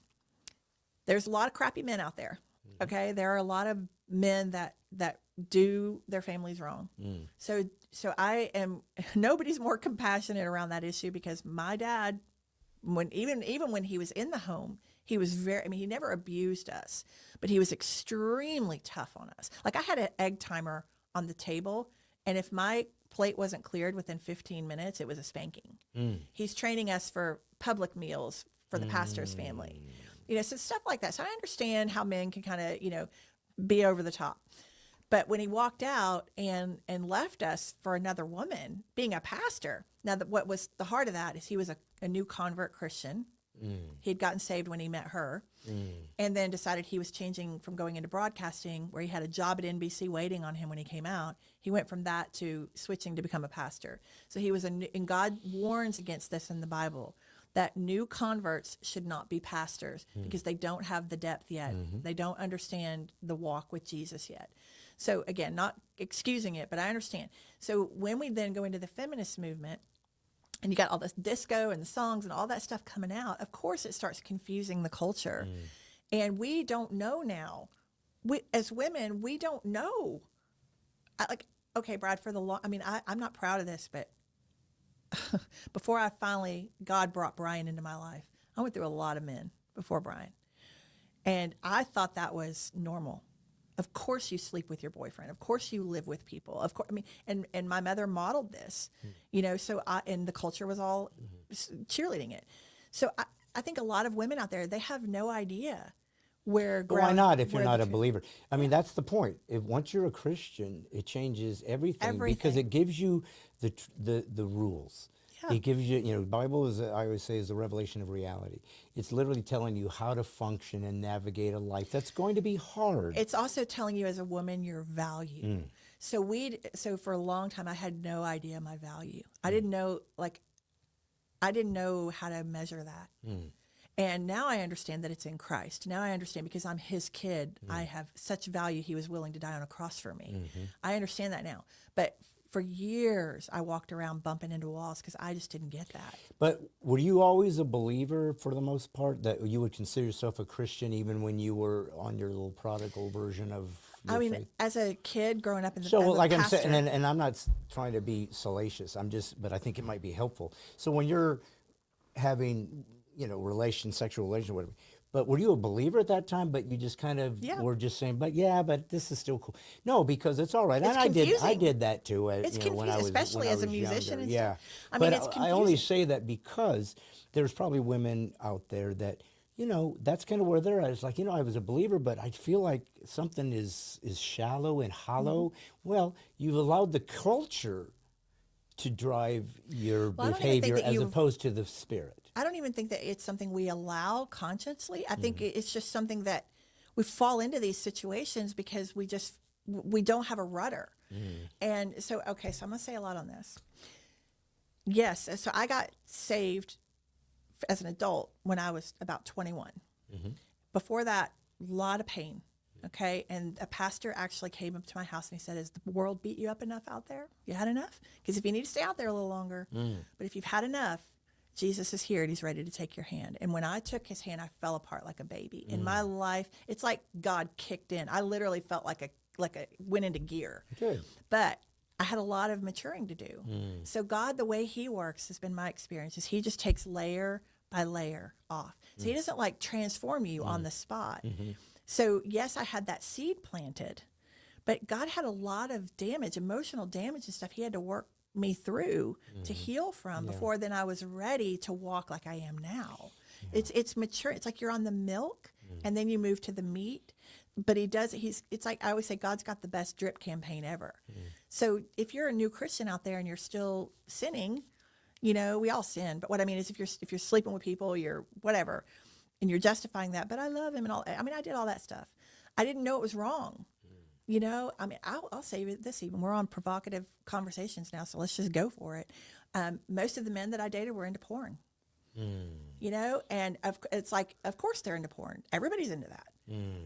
So you just thought that was normal. Yeah. So what I'm saying is that there's a process where God walks us through. He shows us that objectifying sex is such a shallow road. But when you actually have a man that loves you and values you and wants to hear what you have to say and how you think and he adores you and all that, that is so much better. God's ways are so much better. But we just don't know that we don't know that we're wrong. And so if God like flipped the light on all of a sudden and showed us all our sin, it'd be like roaches scurrying everywhere. But we're not going to get it by the culture. They're not going No. to reinforce the Christian values. That's why I talk about discipline and disciple. I'm sorry, you got to do the work. You got to start studying gotta do to work. understand what is expected. And the beautiful thing, earlier when we started this conversation, you talked about how, people would look at us and say, you Christians are hypocrites and you're this and that. And there's a beautiful response to that, that I'm like, that I have said is say, no, we're not hypocrites, we're consistent. Here's the beautiful thing about Christianity. When they say you are hypocritical, you're judgmental, you're not acting like a Christian, the very Bible I use to give me my marching orders tells me they're right. You're wretched. Yeah. You're a sinner. I said, and there's the beauty, guys. Instead of putting me down for failing to live up to the Christ-likeness that I'm seeking for, the Bible admits it. Yeah. That's what I died for. Yeah. Because that's how bad it is. That's right. But here's what's beautiful. The moment you accept me, I see you through the prism of my blood, which means you're still sinning here. But I don't see it because I'm looking here and I see perfection. So the beautiful thing about it, and this could be controversial if they misinterpret this as license, because it's not what I mean. God allows you to sin to get better because he knows this will eventually catch up. Good news is I see you perfect now, so you don't have to worry about hell. You're going to get to me. It's going to hurt Right. because you're not listening. There's consequences. But it's not like, I guess I'm not a Christian after all. I said, no, this is the journey. Yeah. It's really hard. You're going to fail miserably. Yeah. And only as you get older, if you're serious, maybe will you start getting closer to understanding because you get more perspective. You got more life to have lived and go, oh, I see this is better. It is better. The discipline keeps coming up, Diane, because well, that's why it's called Lady Up. the more we save tough love. ourselves Yeah. for the sex between the man and the wife, as opposed to porn. That's easy. Anybody can have sex, but it's hard to have love. That's right. Anybody can divorce. It's hard to stay married. Yes. You know, you'll always be asked to do the harder thing that you're going to resist because it's easier to leave. But the fruit, the result of that, you'll go, oh, this is so much richer. I thought drinking this Boone's Farm wine, I don't know if they still make that. I thought that was good. But I just had this $150 bottle of French wine. It's like, Yeah. I want this. Well, it's very expensive, and you don't get it every time you go to Kmart or Walmart to buy. It's all, you know, that's easy. You want this good stuff, it's going to be very difficult to attain. Yes. And it's precious, so you want to start back in the little wine cellar and everything. Well, that's a decision you want to make. You have to decide that the deeper things are more important than whatever it costs to get there, as in being celibate until I get the right one. That's part of the cost. Yeah, it's part. Well, I think what drives a lot of women that have come through broken homes and broken situations like that is they're looking for validation. They're looking for comfort. Like for me, it was never about. I was never driven by sex. It wasn't like for women.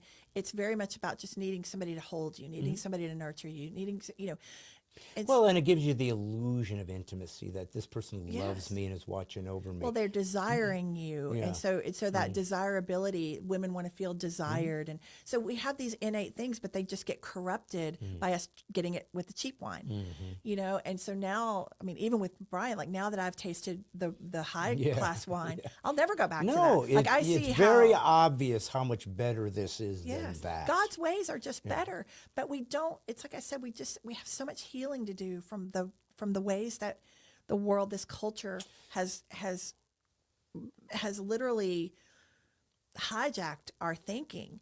Like okay, I'll just give you a perfect example. The movie Grease. Remember that movie? Olivia Newton-John, you better shape up. Yeah, right. I loved that movie for years. And then I heard Beckett Cook talking about it on his podcast. He broke down, he's got a great podcast. He was a gay man who, I know. You know who he is? Yeah. So he's talking about it and he says, look at Grease. He said, this is Rizzo. This is somebody sleeping with her boyfriend in the car, thinks she's pregnant. This is, Sandy, who's pure and wholesome. And the way she gets the guy finally is putting on the leather and getting all sexy. I mean, have you listened to the words of Grease Lightning? Yeah, they're a little rough.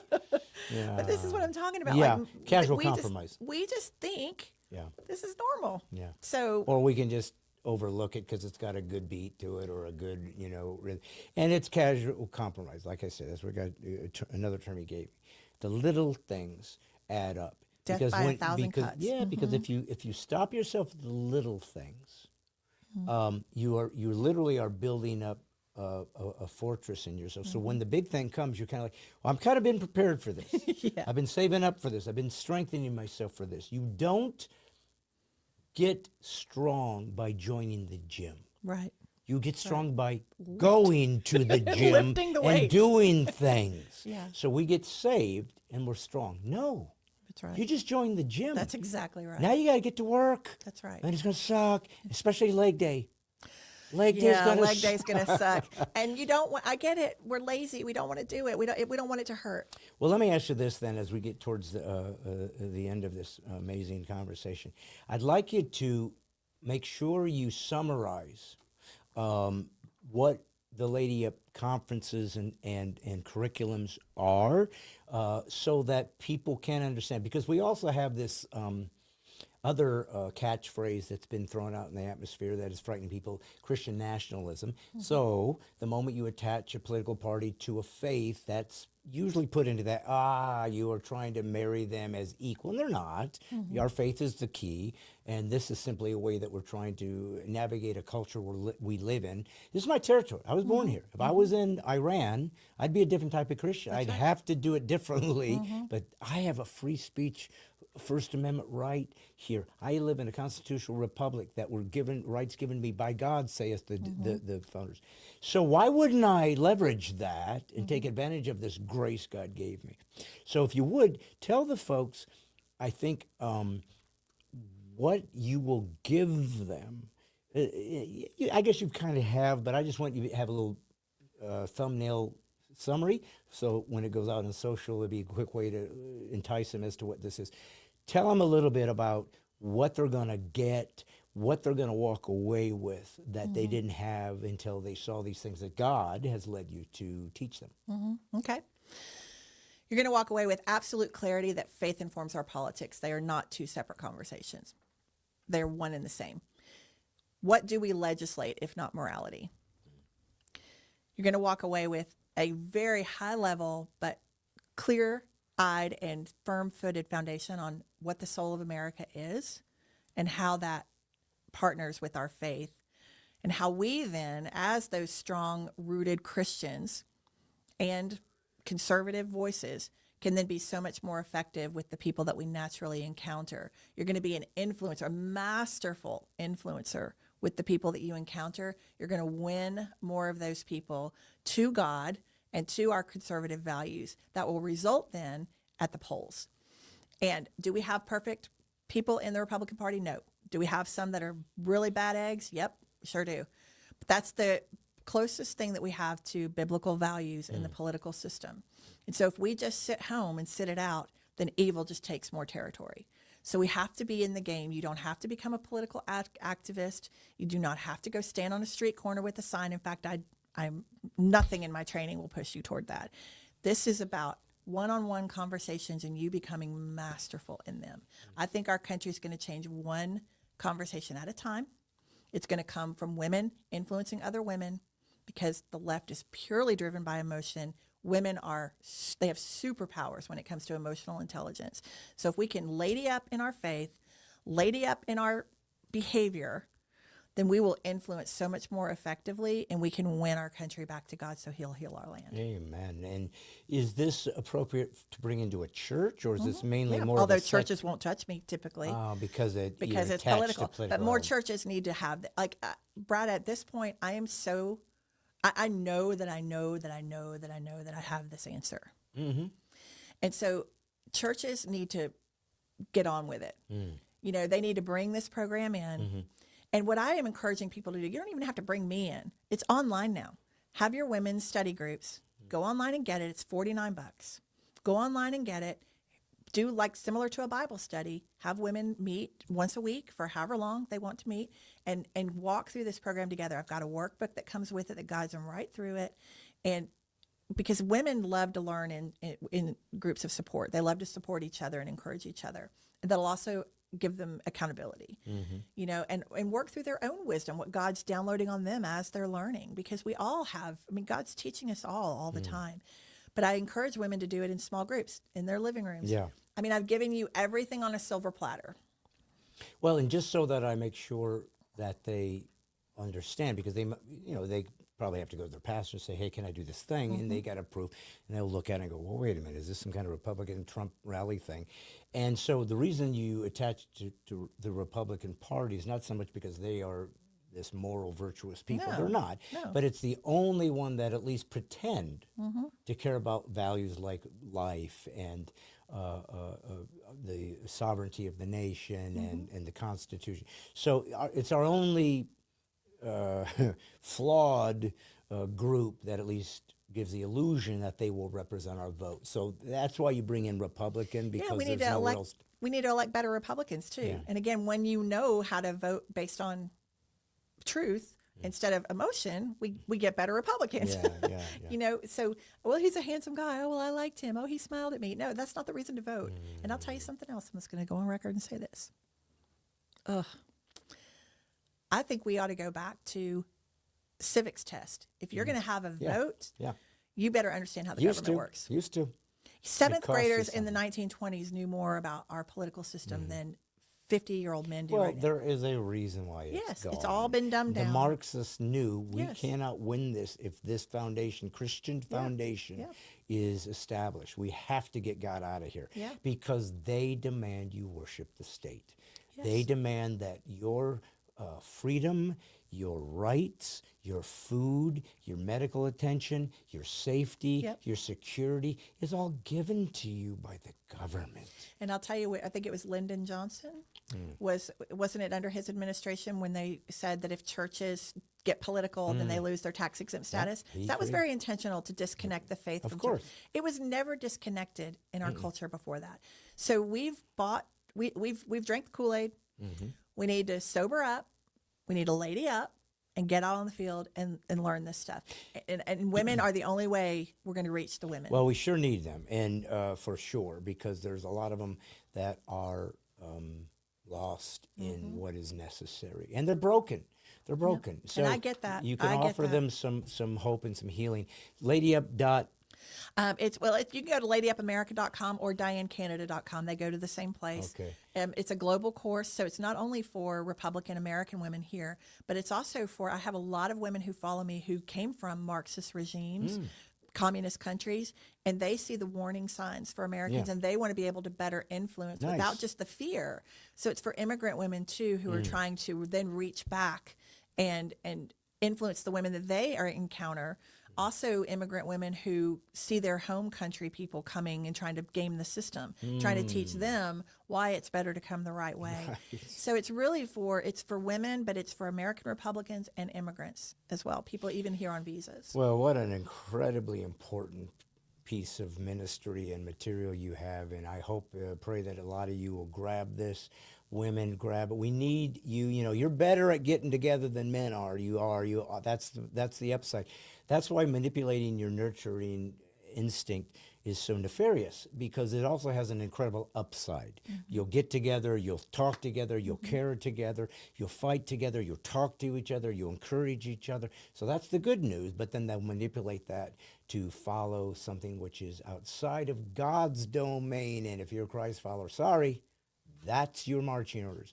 That's your foundation. And if you're not willing to bow that, if there's anything in your life, behavior, desires, that you will not give up for Christ, you don't get him. You've sacrificed him for your desires. And my friend, that desire is going to be gone soon.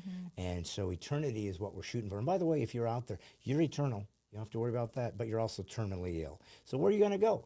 Well, we want you to go to heaven with the rest of us broken, wretched people who God Almighty saved. Not because we deserved it, because he loves us that much, but that's going to teach you what it means to be a true believer and be joining a family that cares about redeeming the greatest nation the world has ever known.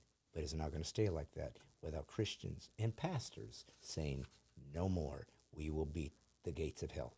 And we were promised we can. Folks, remember, if they ever say you're being politically incorrect, always say, thank you for the compliment. What a wonderful, wonderful thing to say. Thank you. I'm a truth teller.